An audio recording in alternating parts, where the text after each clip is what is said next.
Hey.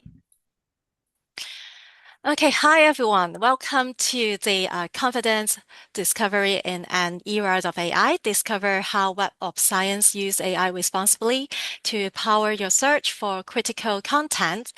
To access the Web of Science platforms, please use the link I share now. Um, in the chat box via your institution's access link. I'm Queenie from the PolyU Library Academic Support Team and the moderator of today's session, Rachel. And before handing the time to our speaker, Rachel, some introduction to the event and housekeeping matter. So we will record and share this webinar. If you have any questions, feel free to drop them in the Q&A box. We will answer them at the end. And here is a bit of background of those joining us for the first time. The Joint E-Resources Discovery Week 2026 is a collaborative initiative organized by the Library of JULAC. And this time, 7 JULAC libraries are participating. The Discovery Week aims to help you discover and understand the wide range of resources subscribed to by your library. So if you have any questions about accessing or using the resources after the session, you might also directly contact your library staff. Here is their contact information. Okay. And let me also share the contact information via the chat box. Then let me share this exciting information with you. Okay, this news. Thanks to the generous support and sponsorship from our vendors, including Web of Science and Carefate, you have the chance to win a Quiz Master Prize. To be eligible for the quiz, you need to attend the webinar, which you are attending now, and complete the post-webinar survey using the link that will be shared with you at the end. Please also mark your calendar for the quiz, okay? Since it will begin next Monday at noon. 12 o'clock noon, and will be open for 7 days till 22nd of March. And the quiz has 7 MC questions, and you can only have one attempt.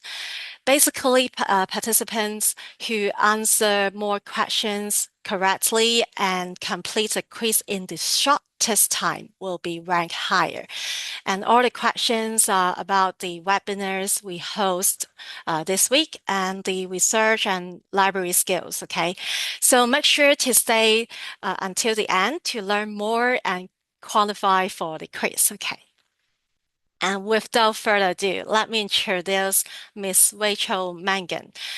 Rachel is a customer success manager at Carefate, focusing on research and analytics solutions.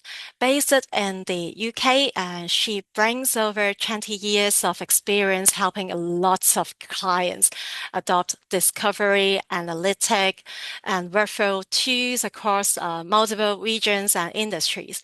Today, Rachel will share insights on using Web of Science, a well-known citation database that links you to trusted content from top academic journals. Rachel, I think you are welcome to take over control and share your screen. Hi. Great, thank you. Good afternoon, everyone. I was going to say good morning, as that's good Yeah, morning for this is me. afternoon in Yeah, Hong Kong. yes, good afternoon in Hong Kong. Great. So let me start by sharing my screen. Let me let me Okay, stop it. Show us. and we're going to start Yeah. with a presentation. Okay, so thank you for inviting myself and Clarivate to present this afternoon. It's a very interesting topic. I'm sure it's something that we are all adapting to, getting used to, understanding how, suppliers such as Clarivate are adopting AI and how we can best use these solutions in our workflows. So the emphasis on how we can discover confidently with trust, using AI in our workflows. So first of all, I want to. These are the topics that we are going to be cover. So how can we find trusted research faster? So how do we facilitate that? What is our core, goal and mission to be able to provide to you, the users, that trusted, confident information?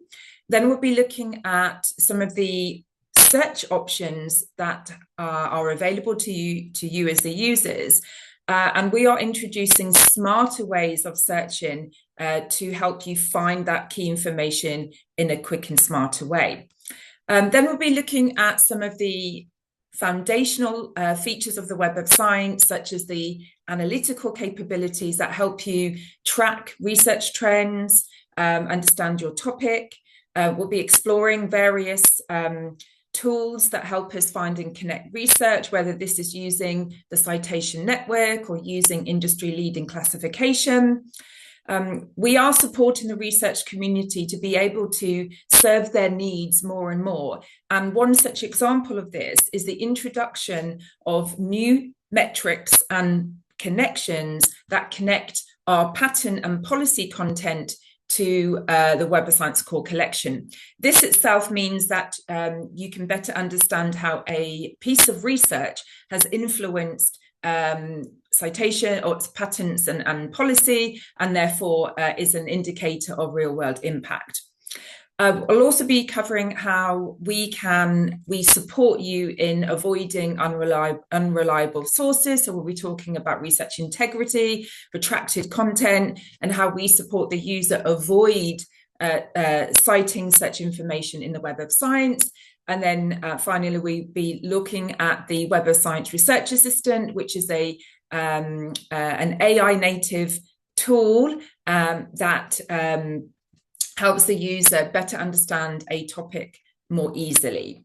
Okay, so let's begin with the trust element. So this is a question I think we should always ask, whatever tool we're using: how much do you trust your information resource?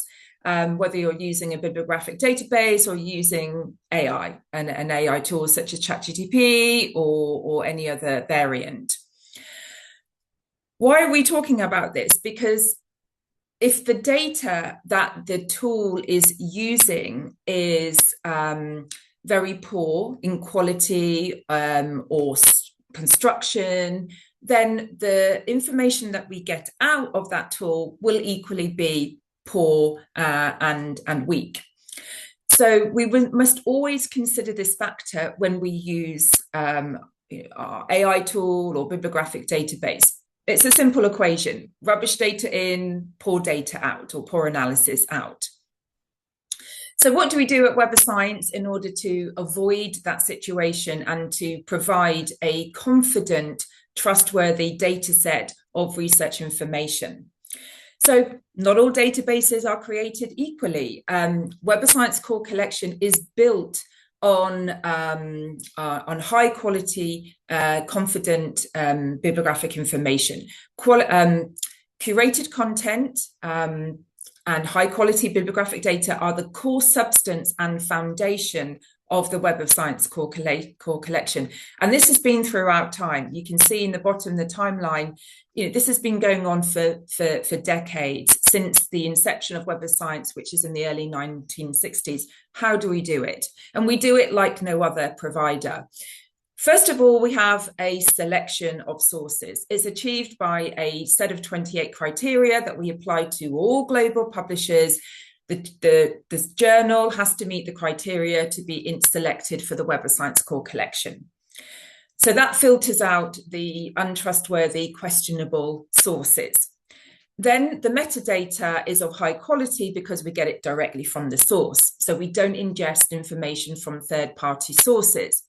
We have consistent indexing practices, very strict policies and procedures in how that bibliographic information is indexed.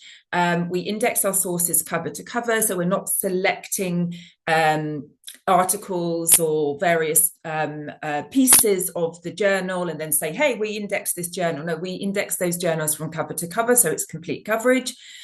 We use a combination of automated and also manual techniques in order to index information. So there's a huge team that are delivering this high quality indexing. We also index all of the indexing is then vetted and validated, so it goes through huge quality control. And then, yes, we are indexing all of the authors, all of their affiliations, the cited references. And then over time, we've managed to index more and more information from the publication, such as the funding information. Now we have statements and so on. And we have a balanced coverage. So Web of Science Core Collection is a multidisciplinary tool. So the core collection on the Web of Science platform is the database to access that trusted, confident, vetted and filtered research information.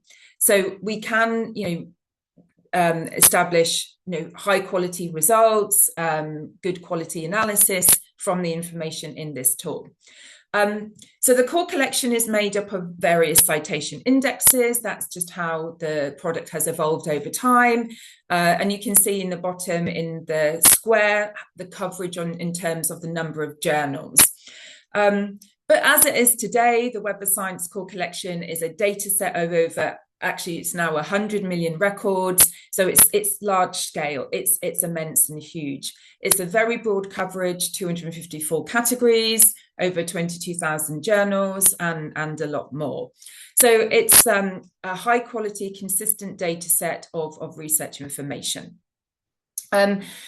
We are always, maintaining quality control of the content in the Web of Science. The editorial team don't sleep, let's say. They are constantly evaluating sources to be selected or not to be selected in the Web of Science. What we are witnessing today and over the most recent years is a huge surge in questionable sources based on open access publishing models and so on. We don't want that data in our products, so we have this constant editorial selection and deselection to eliminate questionable sources in the Web of Science. And this is just the most recent, let's say, news announcements on Retraction Watch to show you that we are actively upholding research integrity by removing untrustworthy, questionable sources from the Web of Science.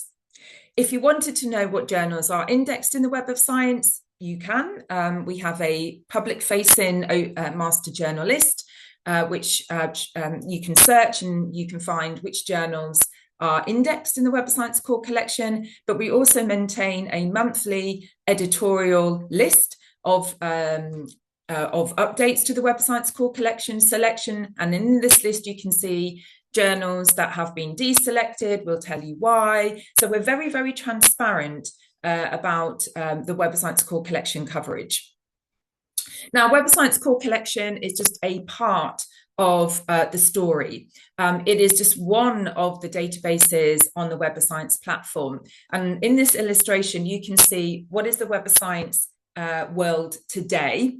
I like to refer to the Web of Science as a giant atlas that unifies various databases, not just Clarivate databases, but databases from other providers.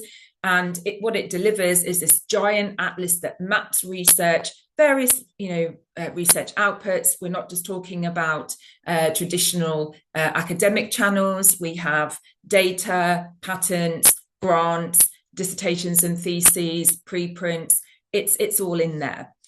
So Web of Science Core Collection is that core database that we're going to be focusing on today. But just to remind you, Web of Science is just more than that database. It is many databases. And a lot of these databases are actually complementary.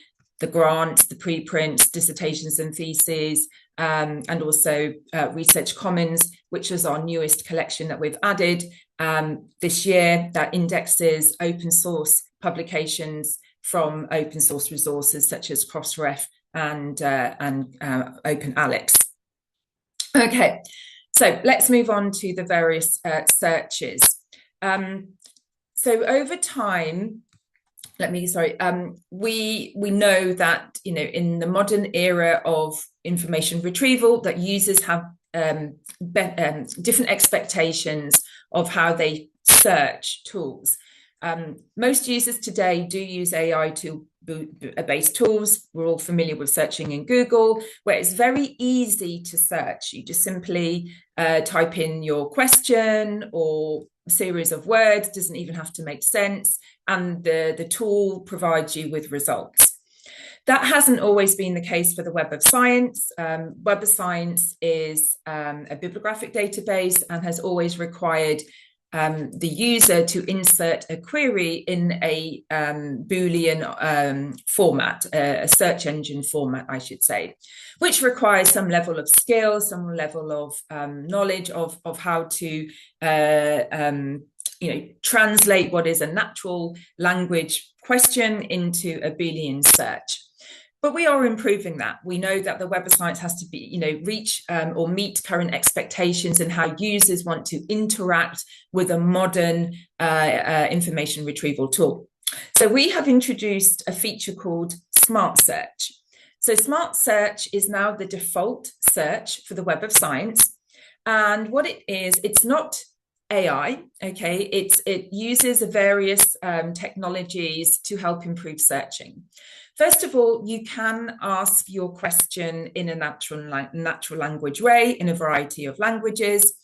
It does support traditional Boolean and natural language searching, or what we call semantic searching.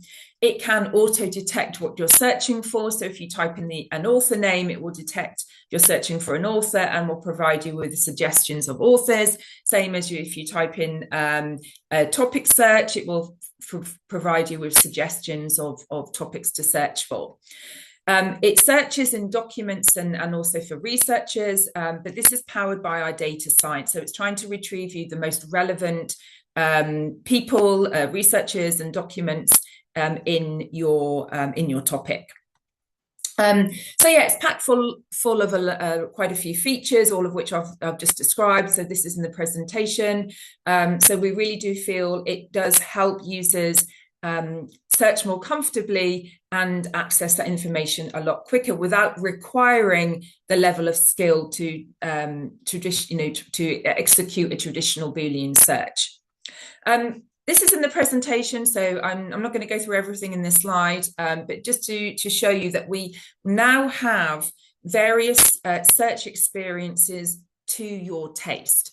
So, whatever level of expertise you have in searching information resources, we have a search for you. If you want an easy, comfortable search, you have Smart Search.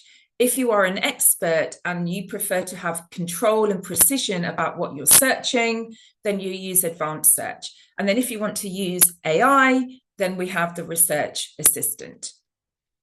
So I'm going to go through the slides and then we'll go to the demo. So Key and Connect, Key Research. So the Web of Science, which we've just seen in the previous slide, is an interconnected, or I should say connected ecosystem. And this is all based on the concept of the citation network. By connecting the citation, so the items in the references to the source item in the database, we can then connect the ideas. It's an association of ideas conception. And because the way that the Web of Science platform has evolved, we've added, it started off with the Web of Science core collection, and then we've added more content over time. We now have this expansive universe of, which is multi-format, that is connected via the citation network.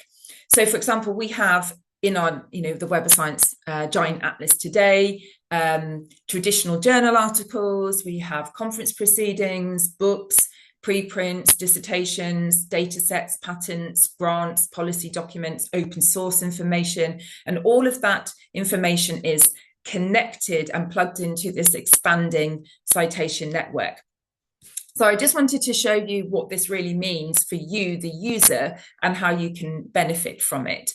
So here we have a publication from the Chinese university, from an author in the Chinese university in Hong Kong. On the right-hand side, this is the citation network. It's in red. It's called the all database times cited count. And what we have done is plugged this record into that citation network. And then we are linking this record, this research piece, to citing articles or citing content in other collections on the Web of Science platform. And because we've recently added new collections such as dissertations and theses, the Policy Citation Index, Derwent, and also Research Commons, we can then understand how a piece of research has influenced other research activities. So we can see how research has informed policy. We can see how research has impacted innovation. We can see how research has influenced graduate works. And we can also discover more content by using the Research Commons link. So the citation network is more than just a number. It's very powerful and is a unique way to search and find and connect to new content on the Web of Science platform.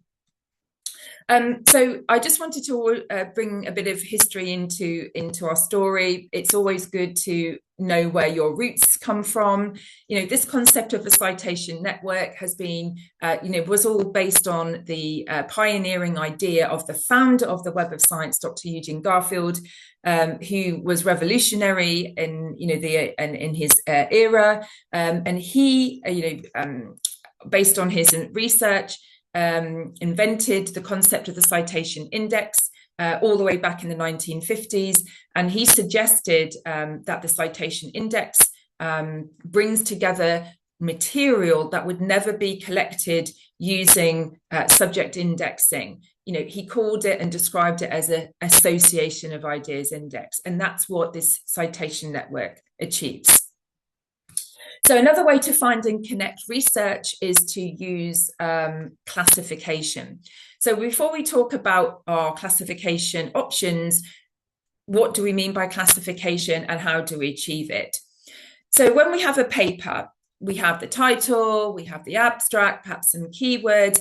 We have to make the decision, is this paper of interest to me or not? Should I bother with this research article or should I go to another one?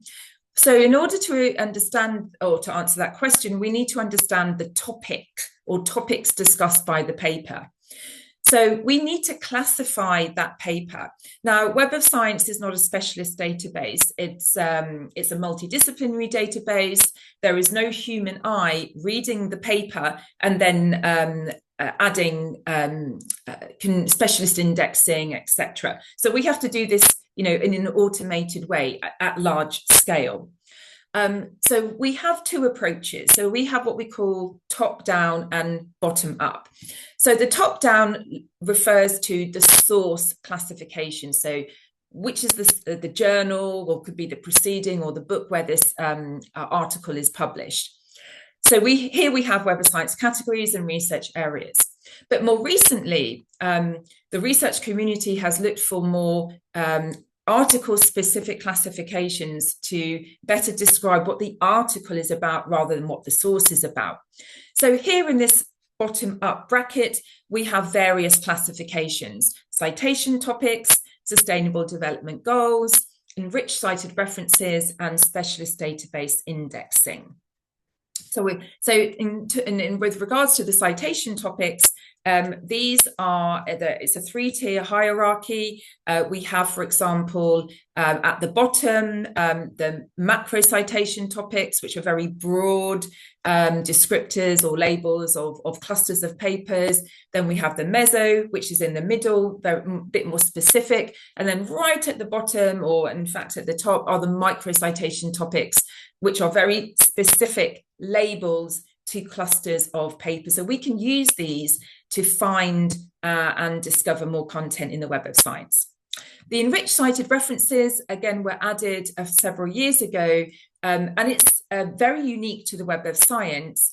Web of Science has always indexed the references, but what we felt is that people didn't really understand or why the references were cited, what value or intention did they bring to the paper itself. So by adding classification to the cited references, we can reveal that intention. So it's a lot of there's a bit of AI also behind this technology, and what we have achieved is presenting the cited references in a visualization. At the x-axis, you have the section of the article. On the y-axis, you have the citation class, and each little black dot is a cited references. So using the X and the Y, you can see where was this paper mentioned in what body of the text, and then also what is its citation class. So if you're looking for specific types of literature for your work, maybe you want materials and methods, or maybe you want items that help you give your support or discussion and emphasis, it's a super and easy, fast way to find and locate those specific cited references. Okay, now I've touched upon this already, so this won't take too long. We've already seen in an article how we are including new signals coming from our patent database Derwent and our new collection Policy Citation Index into that citation network so that we can help our users better understand how research contributes to real-world challenges. So this information of these new signals are in the article. They're also now in our Web of Science researcher profiles. So here we have an example of a profile from a researcher, also from the Chinese University of Hong Kong. And what I am highlighting in the bottom right-hand corner is in the new signals coming from patents and policy. So we are showing here how many citations this researcher's Web of Science core collection work or publications have received citations from patents and policy. Now, everybody gets to see these numbers. It's irrespective of your subscription, etc. However, in order to view the citing patents and to view the citing policy documents, you do require a subscription to those products. But the metrics are, or signals as we call them, are available for everybody. Okay, so how do we avoid unreliable sources?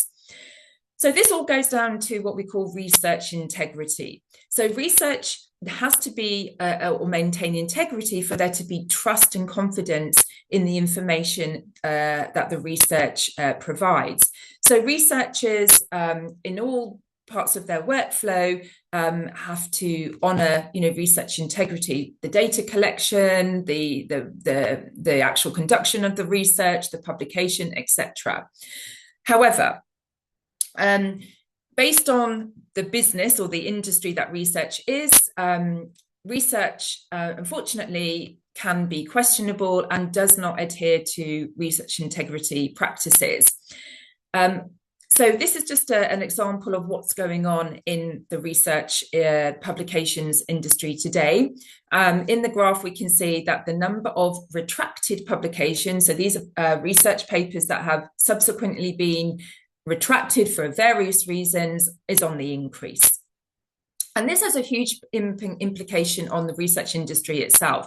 It increases mistrust. It's a waste of money, and also it's a waste of our time. If we find content that's we want to cite and use in our research project, and then find out that it's retracted later on. So why is there what is going on? What are the challenges to research integrity? Well, this all goes down to the fact that there are actors out there who want to game the system. So when research is turned into numbers, and those numbers are such as publications, citations, are then used for research evaluation purposes, tenure, assessment, funding, well, then the system, the actors try to game the system, to influence the numbers, I should say. So there's lots of bad practices out there that threats to research integrity. So what we do at Clarivate is, aside from the selection process that we have to weed out those questionable sources that might be publishing questionable, untrustworthy content, we also make visible in the Web of Science core collection the retracted publication. So we have a variety of publication types: retracted publication, retraction, expression of concern, item withdrawal, item withdrawn publication, so that the user can remove such retracted content from their search, so they avoid citing questionable sources. And another improvement that we've made very recently is to integrate Retraction Watch. So Retraction Watch is a third-party provider that provides more information about why a publication has been retracted. So if you have found a retracted publication in the Web of Science, you will see this sort of like caution announcement, and there will be details provided by Retraction Watch as to why this paper has been retracted. You know, there are many reasons why items are retracted, but it could be down to the methods were not trustworthy, etc. Another improvement that we've made is to the journal citation reports, to the journal impact factor calculation. So last year, we changed the methodology of the journal impact factor calculation to remove retracted content from the numerator. So ways in which Clarivate are supporting or maintaining research integrity and helping you, the user, avoid questionable content from your searches. And then also to support the community, we know that there are many voices out there who advocate for responsible research assessment. We want to provide our communities with, tools in which they can deliver responsible research assessment. We should all be educated in responsibly measuring research. And what we have done to achieve this is we've introduced into the Web of Science a metrics panel, which I will show, where you can obtain responsible, normalized metrics that help us better understand how a research paper is performing. So this introduces the world of normalization, comparing like with like, apples to apples, and that's how it should be done. A paper's impact should always be compared to other similar research. Papers from the same category, papers from the same field, and papers from the same age. That is because those are the most dominant characteristics that influence the citations of a paper. A times cited count on its own as a means to determine impact is not enough. Okay, it's not a responsible research assessment, and neither is a single metric such as the H index. Okay, so I'm going to come back to this. So what I want to do is go to the demo. So I've pre-prepared some searches in advance.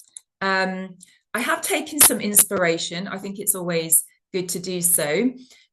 So I was doing a bit of research on the research topics of the Chinese University of Hong Kong and came across something I thought was very interesting, which is about the aging population, and how research is focusing on improving treatments for age-related musculoskeletal disorders. Okay, so we are going to move on.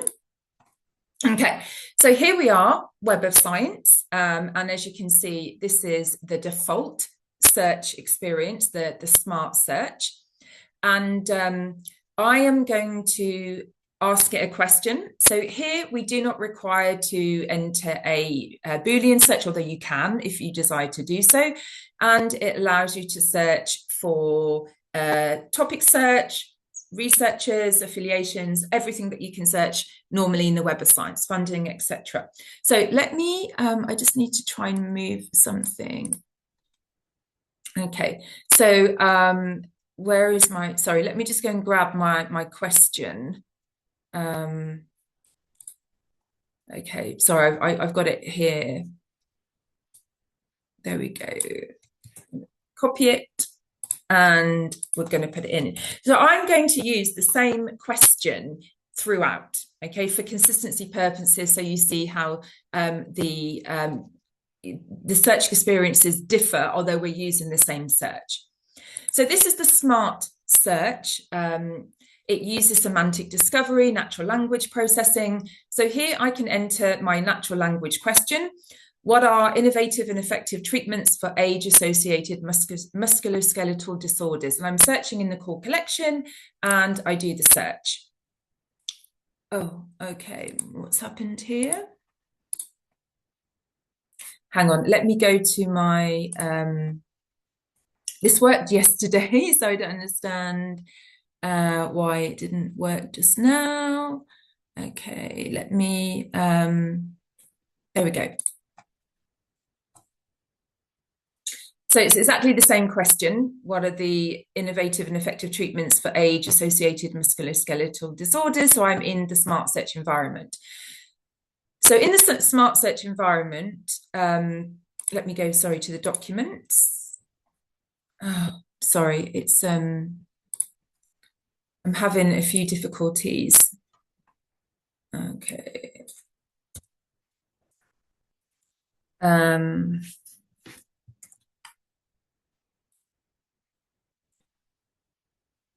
Okay, it worked yesterday, so I'm not sure why it's not working today. Okay, let's move. I'll come back to this. So let me just do, let me just shorten it and do this.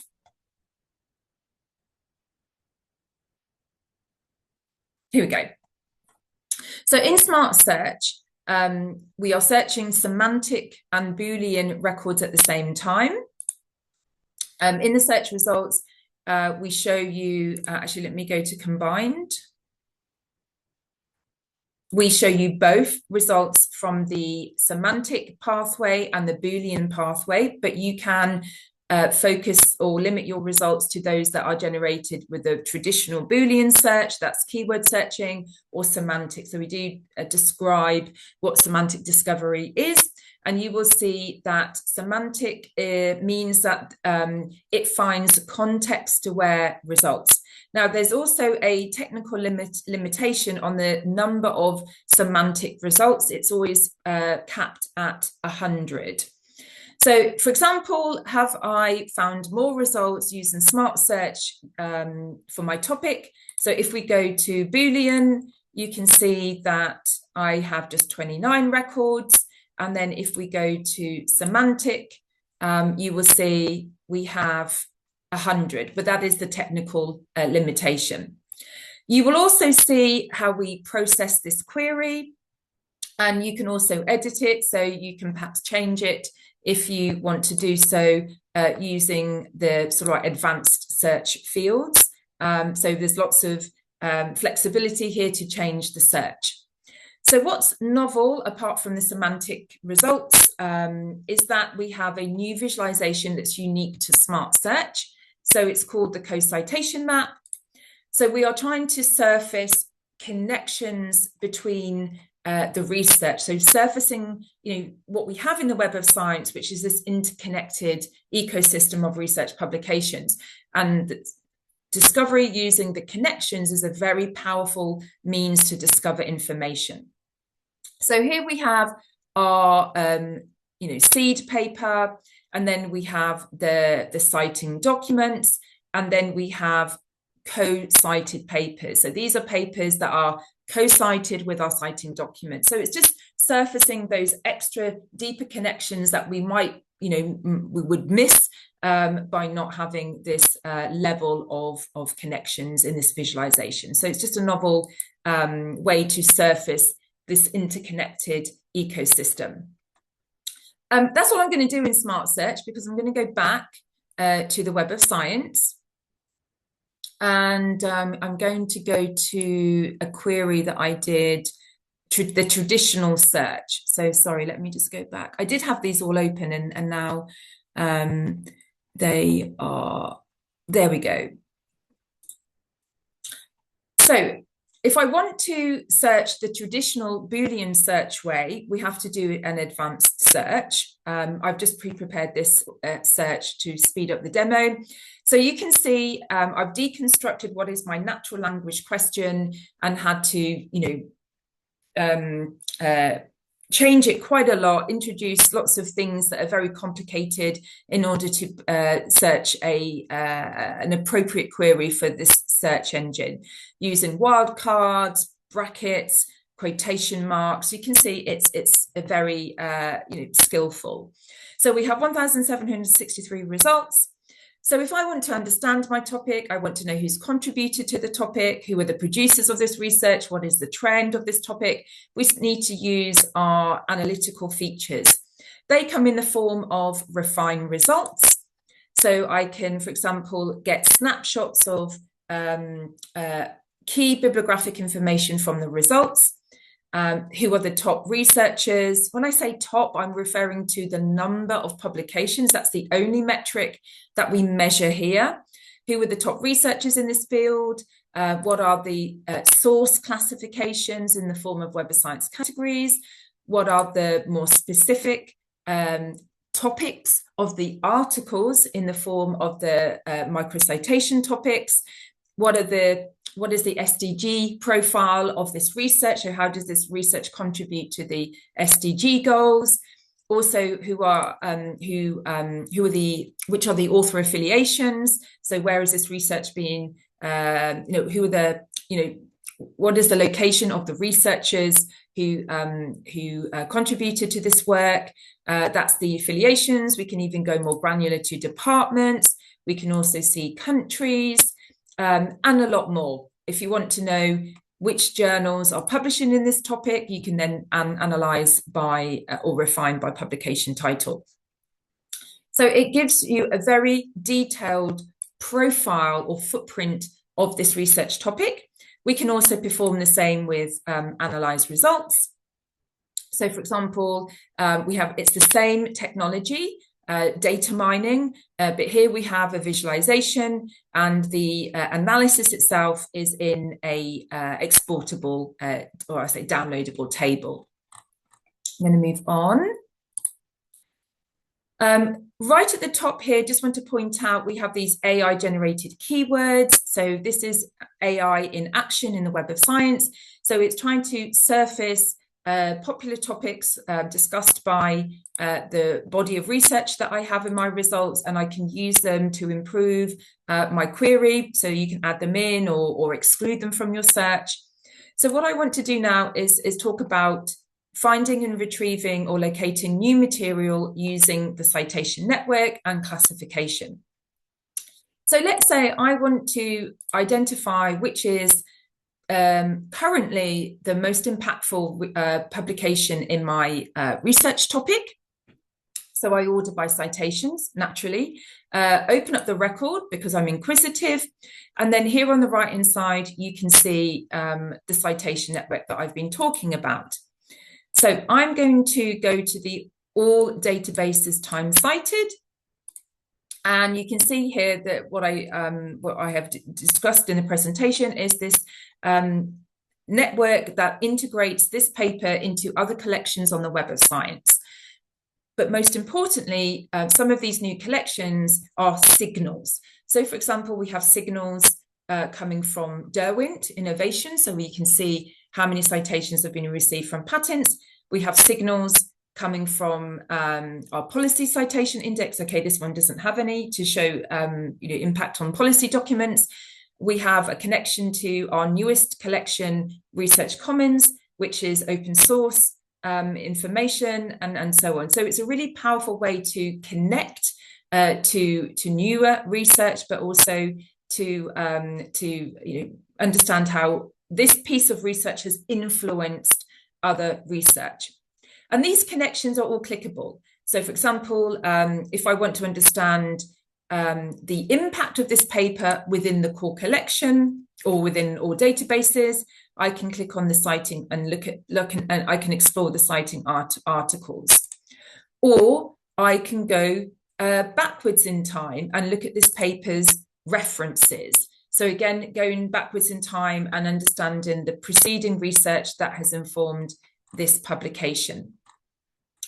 Okay, so while we are here, let me talk about adhering to responsible research practices.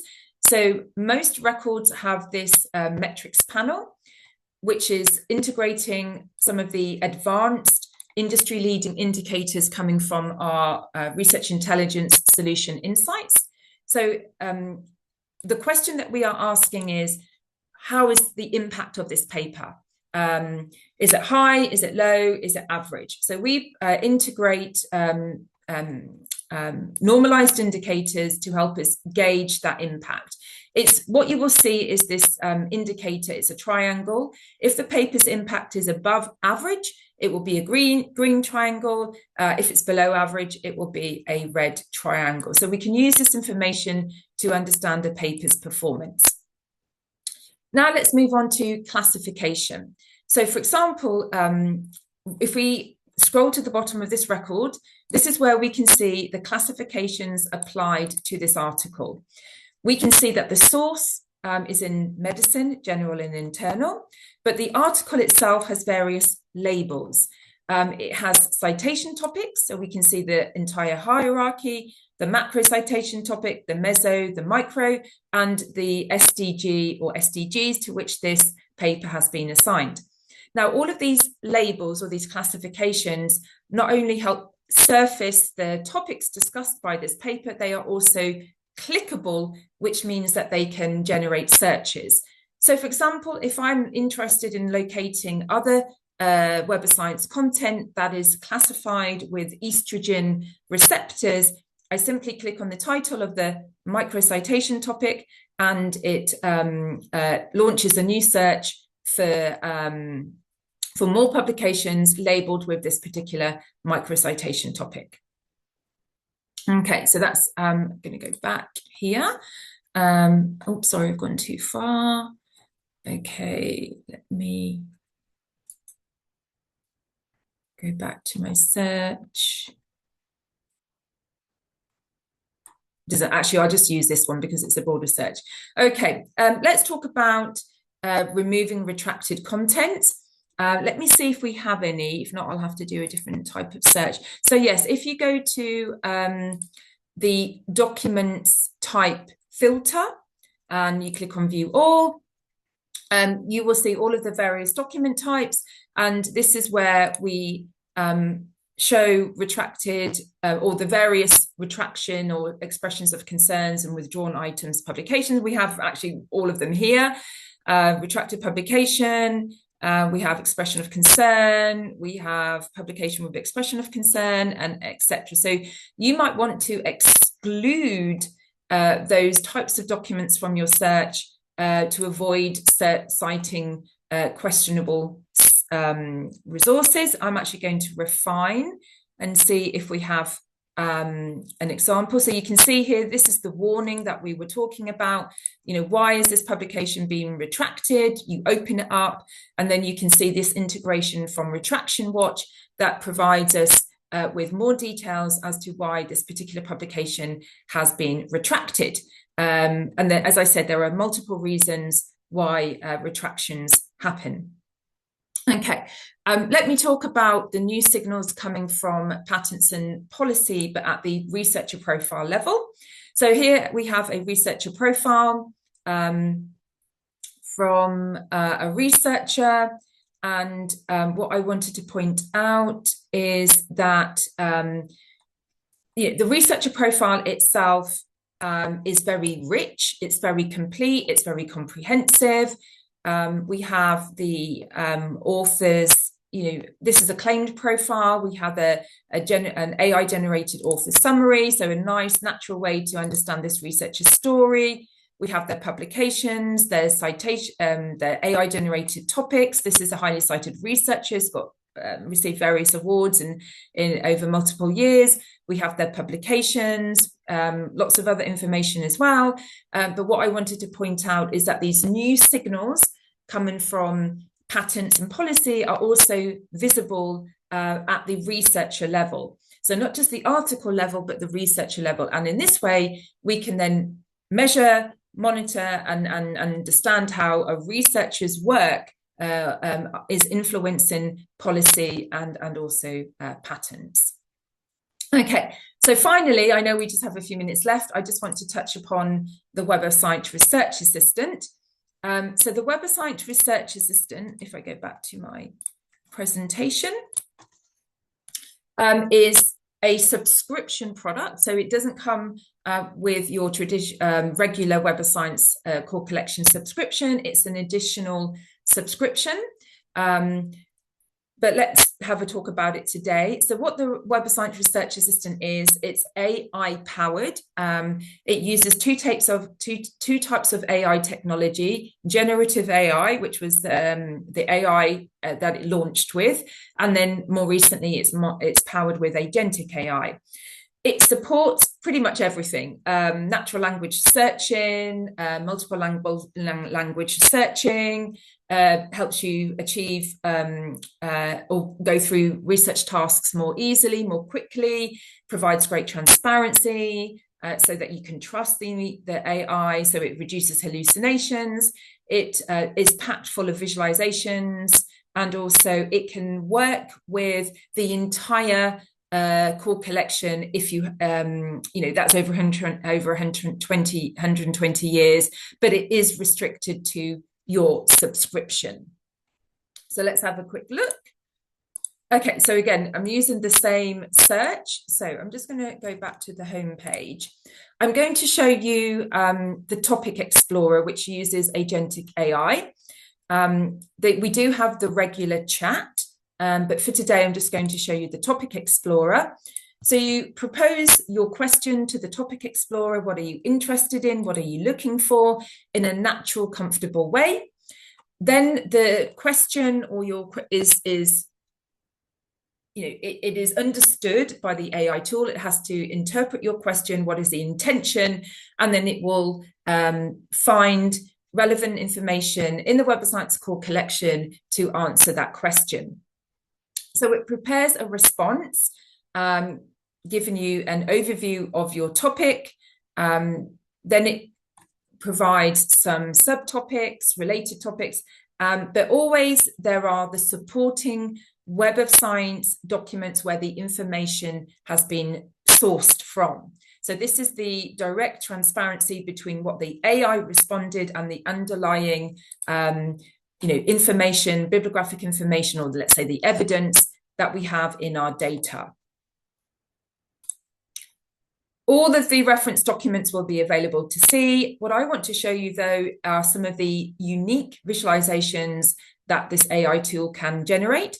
So I'm going to show you a word cloud.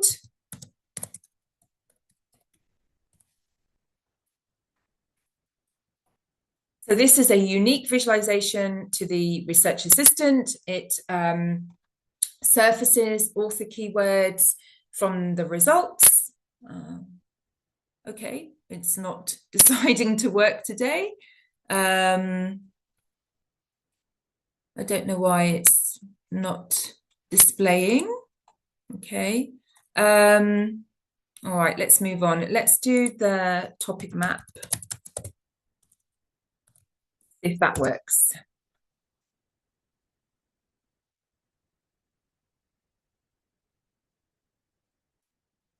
There we go.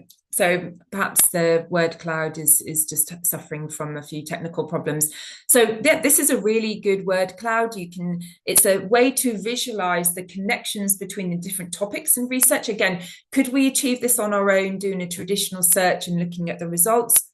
Possibly not. And I don't think we can. So AI really does provide us with new, novel ways to surface that knowledge and just wealth of information that we have in the Web of Science.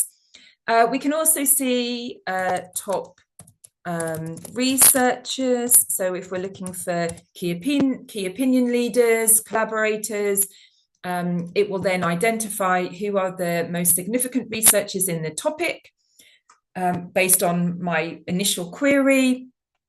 And then we see here the researcher profiles or a summary of the researcher profiles.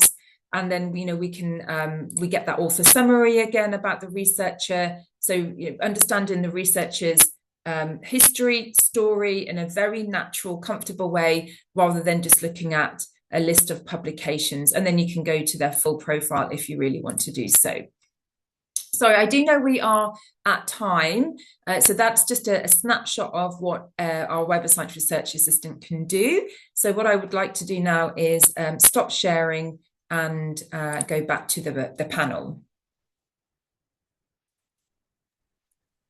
Thank you, Rachel, for your presentation.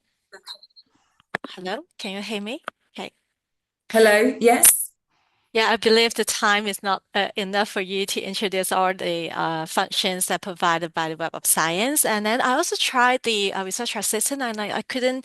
The word card is not showing up correctly, I think. But I think some other features are working very well. I hope the users can try more. And then if you have any questions of using the Web of Science, please contact us or the library staff, or you can contact the Web of Science help desk as well. Let me share my screen for the survey link. Okay. So before we move on to the Q&A section, let me stop the recording and let me share the survey link with you on the chat box as well. So I see that a participant has sent us a question in the Q&A, and we will adjust them in a minute.